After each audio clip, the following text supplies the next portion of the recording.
Hi everyone, if you're watching this video, then you're opting into listening to me read the current event article for current event number 3.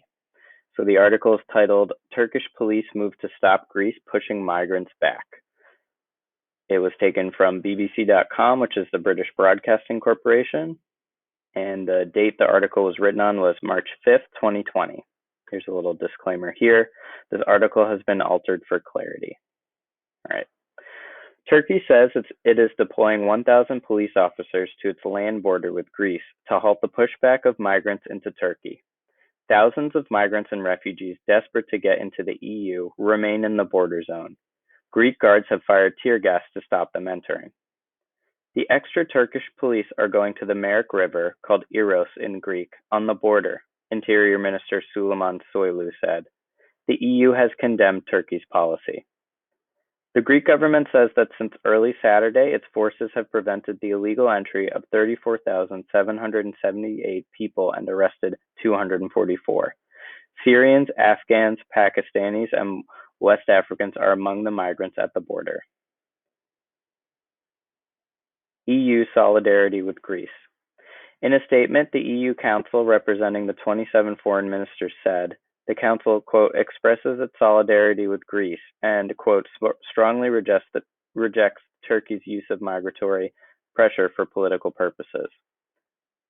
This situation at EU's external borders is not acceptable. The Council demanded that Turkey implements the 2016 EU-Turkey agreement, which obliged Turkey to block illegal migration into Greece. Turkey announced nearly a week ago that it would no longer enforce the 2016 deal, accusing the EU of inaction over Syrian war refugees.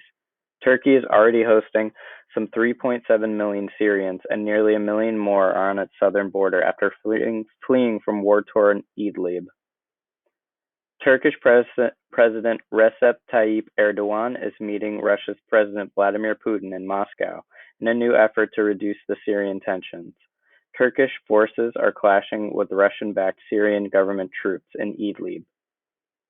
Meanwhile, Greece is struggling to cope with more than 20,000 asylum seekers on the island of Lesbos who are living in squalid, overcrowded camps. There has been local hostility towards new arrivals trying to come ashore from nearby Turkey. Mr. Soylu accused Greek forces of having wounded 164 people at the land border.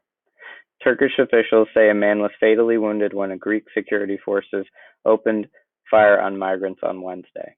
Greece denied that, as well as claims that 2 Syrians were fatally shot earlier on the border. The river Iros is now heavily fortified, with Greek security personnel positioned on every few meters, a BBC correspondent reports. How it started. When at least 50 Turkish soldiers were killed in northern Syria in late February, President Erdogan said Turkey was facing a major influx of people fleeing Russian and Syrian airstrikes. Although the EU promised billions more euros in aid, Turkey was unimpressed and decided to open its borders with Greece and even bust migrants close to the northwestern border. Children told the BBC that they didn't have enough food and were sleeping in the open. Greece said that this week that the migrants were being, quote, manipulated as pawns by Turkey in an attempt to exert diplomatic pressure. Greece has halted for a month all asylum claims from migrants who entered Greece illegally. President Erdogan argued that the decision to open the border gates was, quote, fully in line with international law. Top EU officials have visited the area, which serves as the bloc's southeastern border, promising financial help to Greece to step up security. European Commission President Ursula von der Leyen described Greece as the, quote, European shield, using the Greek word aspida. The EU's Frontex border agency plans to deploy extra guards and equipment to help Greek police. Thank you for listening.